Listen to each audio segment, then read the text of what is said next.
श्रीहरिः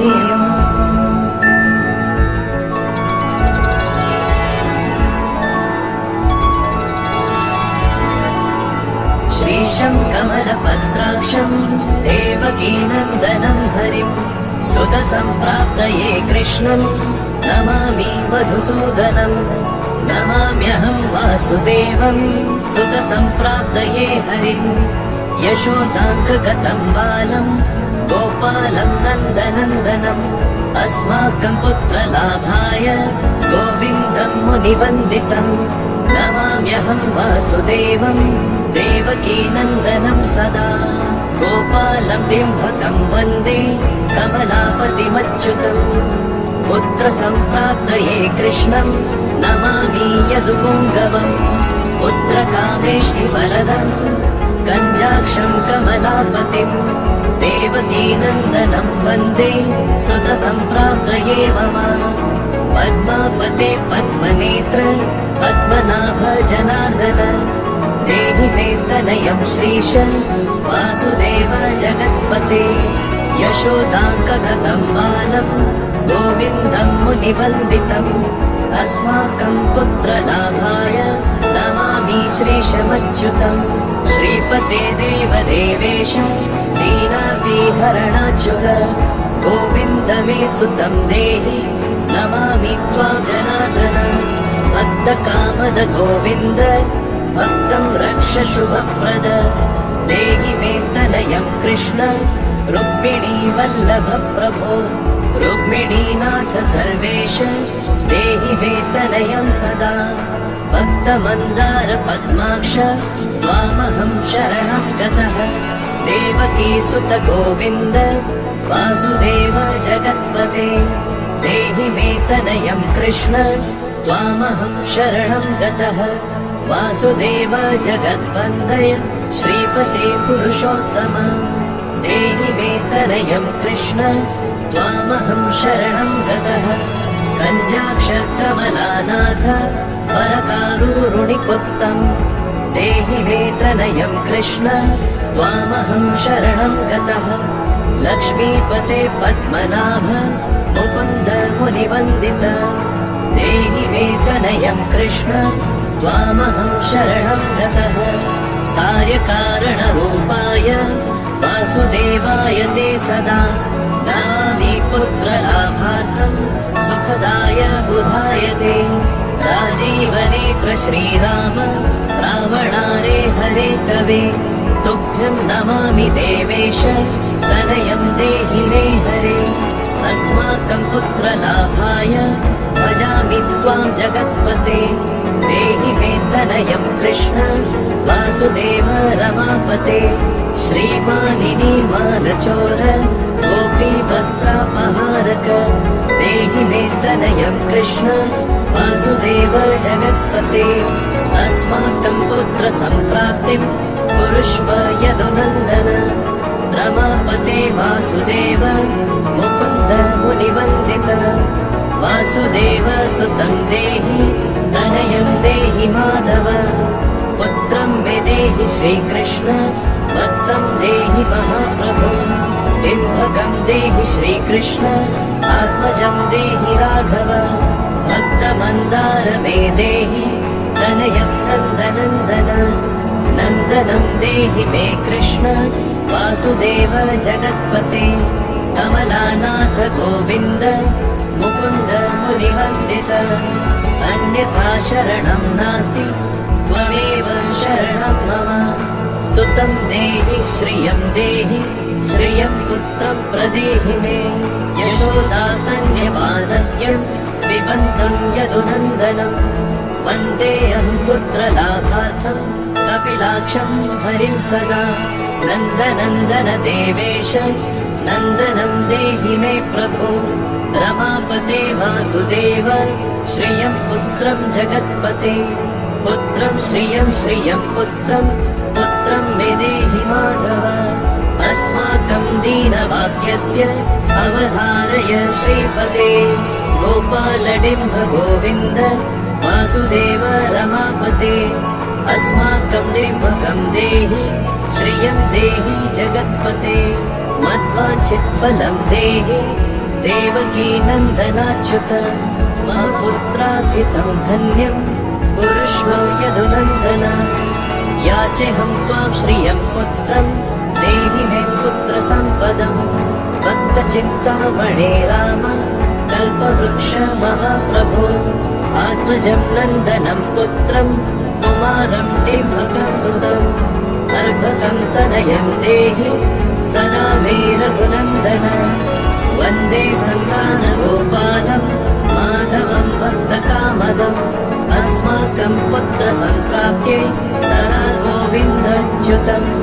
ओङ्कारयुक्तं गोपालं श्रीयुक्तं यदुनन्दनम् कलियुक्तं देवकीपुत्रं नमामि यदुनायकम् वासुदेव मुकुन्देश गोविन्द माधवाच्युत देहि मे तनयं कृष्ण रमानाथ महाप्रभो राजीवनेत्र गोविन्द कपिलाक्ष हरे प्रभो समस्त काम्य वरद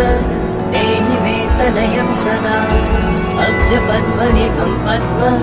वृन्दरूप जगत्पते देहि मे वरसत्पुत्रं रमानायक माधव नन्दपाल धरापाल गोविन्द यदुनन्दन देहि मे तनयं कृष्ण रुक्मिणी वल्लभ प्रभो दासमन्दार गोविन्द मुकुन्द माधवाच्युत गोपाल पुण्डरीकाक्ष देहि मे तनयं श्रियं यदुनायक पद्मेश नन्दगोप वधूसुत देहि मे तनयं कृष्ण श्रीधर प्राणनायक अस्माकं वाञ्छितं देहि देहि पुत्रं रमापते भगवन् कृष्ण सर्वेश वासुदेव जगत्पते रमा हृदय संहार सत्यभामा मनः प्रिय देहि मे तनयं कृष्ण रुक्मिणी वल्लभ प्रभु चन्द्रसूर्याक्ष गोविन्द पुण्डरीकाक्ष माधव अस्माकं भाग्यसत्पुत्रं देहि देव जगत्पते कारुण्यरूप पद्माक्ष पद्मनाभ समर्चित देहि मे तनयं कृष्ण देवकी नन्दनन्दन देवकी सुत श्रीनाथ वासुदेव जगत्पते समस्त काम फलद देहि मे तनयं सदा भक्तमन्दार गम्भीर शङ्कराच्युत माधव देहि मे तनयं गोप बालवत्सर श्रीपते श्रीपते वासुदेवेश देवकी प्रियनन्दन भक्तमन्दार मे देहि तनयं जगतां प्रभो जगन्नाथ रमानाथ भूमिनाथ दयानिधे वासुदेवेश सर्वेश देहि मे तनयं प्रभो श्रीनाथ कमलपत्राक्ष वासुदेव जगत्पते देहि मे तनयं कृष्ण त्वामहं शरणं गतः दासमन्दार गोविन्द भक्तचिन्तामणे प्रभो देहि मे तनयं कृष्ण त्वामहं शरणं गतः गोविन्द पुण्डरीकाक्ष रमानाथ महाप्रभो देहि मे तनयं कृष्ण त्वामहं शरणं गतः श्रीनाथ कमलपत्राक्ष गोविन्द मधुसूदन मत्पुत्र फलसिद्धयर्थं भजामि त्वां जनार्दन स्तन्यं पिबन्तं जननीमुखाम्बुजम् विलोक्य मन्दस्मितं मोज्ज्वलाङ्गम् स्पृशन्तमन्यस्तनम् अङ्गुलीभिर्वन्दे यशोदाङ्कगतं मुकुन्दम् याचेऽहं पुत्रसन्तानं भवन्तं पद्मलोचन देहि मे तनयं कृष्ण त्वामहं शरणं गतः अस्माकं पुत्रसम्पत्ते चिन्तयामि जगत्पते शीघ्रं विदेहि दातव्यं भवता मुनिवन्दित वासुदेव जगन्नाथ श्रीपते पुरुषोत्तम कुरु मां पुत्रदत्तं च कृष्णदेवेन्द्र पूजित कुरु मां पुत्रदत्तं च यशोदा प्रियनन्दन मह्यं च पुत्रसन्तानं दातव्यं भवता हरे वासुदेव जगन्नाथ गोविन्द देवकी सुत देहि मे तनयं राम कौसल्या प्रियनन्दन पद्मपत्राक्ष गोविन्द विष्णु वामन माधव देहि मे तनयं सीता प्राणनायक राघव कञ्जाक्ष कृष्ण देवेन्द्र मण्डित मुनिवन्दित लक्ष्मणाग्रज श्रीराम देहि मे तनयं सदा देहि मे तनयं राम दशरथ प्रियनन्दन सीतानायक कञ्जाक्ष मुचुकुन्द वरप्रद विभीषणस्य या लङ्का प्रदत्ता भवता पुरा अस्माकं तत्प्रकारेण तनयं देहि माधव भवदीय पदाम्भोजे चिन्तयामि निरन्तरं देहि मे तनयं सीता प्राणवल्लभ राघव राममत्काम्य वरद पुत्रोत्पत्तिफलप्रद देहि मे तनयं श्रीश कमलासनवन्दित राम राघव सीतेश लक्ष्मणानुज देहि मे भाग्यवत्पुत्रसन्तानं दशरथात्मज श्रीपते देवकी गर्भसञ्जात यशोदा प्रियनन्दन देहि मे तनयं राम कृष्ण गोपाल माधव कृष्ण माधव गोविन्द वामनाच्युत शङ्कर देहि मे तनयं श्रीश गोपबालक नायक गोपबाल महाधन्य गोविन्दाच्युत माधव देहि मे तनयं कृष्ण वासुदेव जगत्पते दिशतु दिशतु पुत्रं देवकी नन्दनोऽयं दिशतु दिशतु शीघ्रं भाग्यवत्पुत्रलाभम् दिशति दिशतु श्रीशो राघवो रामचन्द्रो दिशतु दिशतु पुत्रं वंशविस्तारहेतुः दीयतां वासुदेवेन तनयो मत्प्रियः सुतः कुमारो नन्दनः सीता नायकेन सदा मम राम राघव गोविन्द देवकी सुत माधव देहि मे तनयं श्रीश गोपबालक नायक वंशविस्तारकं पुत्रं देहि मे मधुसूदन सुतं देहि त्वामहं शरणं गतः ममाभीष्टसुतं देहि कंसारे माधवाच्युत सुतं देहि त्वामहं शरणं गतः चन्द्रार्ककल्पपर्यन्तं तनयं देहि माधव सुतं देहि त्वामहं शरणं गतः विद्यावन्तं बुद्धिमन्तं श्रीमन्तं तनयं सदा देहि मे तनयं कृष्ण देवकी नन्दन प्रभो नमामि त्वां पद्मनेत्र सुतलाभाय कामदं मुकुन्दं पुण्डरीकाक्षं गोविन्दं मधुसूदनं भगवन् कृष्ण गोविन्द सर्वकामफलप्रद देहि मे तनयं स्वामिं त्वामहं शरणं गतः स्वामिं त्वं भगवन् राम कृष्ण माधव कामद देहि मे तनयं नित्यं त्वामहं शरणं गतः तनयं देहि गोविन्द कञ्जाक्ष कमलापते सुतं देहि त्वामहं शरणं गतः पद्मापते पद्मनेत्र प्रद्युम्न जनक प्रभो सुतं देहि त्वामहं शरणं गतः शङ्खचक्र गदा खड्ग शार्ङ्गबाणेन मापते देहि मे तनयं कृष्ण त्वामहं शरणं गतः नारायण रमानाथ राजीवपत्रलोचन सुतं मे देहि देवेश पद्मपद्मानुवन्दित राम राघव गोविन्द देवकी वरनन्दन रुक्मिणीनाथ सर्वेश नारदादिसुरार्चित देवकी सुत गोविन्द वासुदेव जगत्पते देहि मे तनयं श्रीश गोपबालकनायक मुनिवन्दित गोविन्द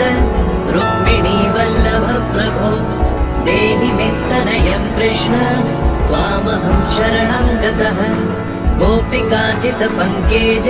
मरन्दासक्तमानस देहि मे तनयं कृष्ण त्वामहं शरणं गतः रमा हृदय पङ्केज लोलमाधव कामद ममाभीष्टसुतं देहि त्वामहं शरणं गतः वासुदेव रमानाथ दासानां मङ्गलप्रद देहि मे तनयं कृष्ण त्वामहं शरणं गतः कल्याणप्रद गोविन्द मुरारे मुनिवन्दित देहि मे तनयं कृष्ण त्वामहं शरणं गतः पुत्रप्रद मुकुन्देश रुक्मिणी वल्लभ प्रभु देहि मे तनयं कृष्ण त्वामहं शरणं गतः पुण्डरीकाक्ष गोविन्द वासुदेव जगत्पते देहि मे तनयं कृष्ण त्वामहं शरणं गतः दयानिधे वासुदेव मुकुन्द मुनिवन्दित देहि मे तनयं कृष्ण त्वामहं शरणं गतः पुत्रसम्पत्प्रदातारं गोविन्दं देवपूजितं वन्दामहे सदा कृष्णं पुत्रलाभप्रदायिनं कारुण्यनिधये गोपी वल्लभाय मुरारये नमस्ते पुत्रलाभार्थं देहि मे तनयं विभो नमस्तस्मै रमेशाय रुक्मिणी वल्लभाय ते देहि मे तनयं श्रीश गोपबालकनायक नमस्ते वासुदेवाय नित्यश्रीकामुकाय च पुत्रदाय च सर्पेन्द्र शायिने रङ्गशायिने रङ्गशायीन्द्रमानाथ मङ्गलप्रद माधव देहि मे तनयं श्रीश गोपबालकनायक दासस्य वे सुतं देहि दीनमन्दार राघव सुतं देहि पुत्रं देहि रमापते यशोदातनयाभीष्ट पुत्रदानं रतः सदा देहि मे तनयं कृष्ण त्वामहं शरणं गतः मदिष्टदेव गोविन्द वासुदेव जनार्दन देहि मे तनयं कृष्ण त्वामहं शरणं गतः नीतिमान् धनवान् पुत्रो विद्यावांश्च प्रजायते भगवन्स्त्वत्कृपायाश्च वासुदेवेन्द्र पूजित यः पठेत् पुत्रशतकम् सोऽपि सत्पुत्रवान् भवेत् श्रीवासुदेव कथितं स्तोत्ररत्नं सुखाय च जपकाले पठेन्नित्यं पुत्रलाभं धनं श्रियम् ऐश्वर्यं राजसम्मानं सद्यो याति न संशयः इति सन्तानगोपालस्तोत्रम्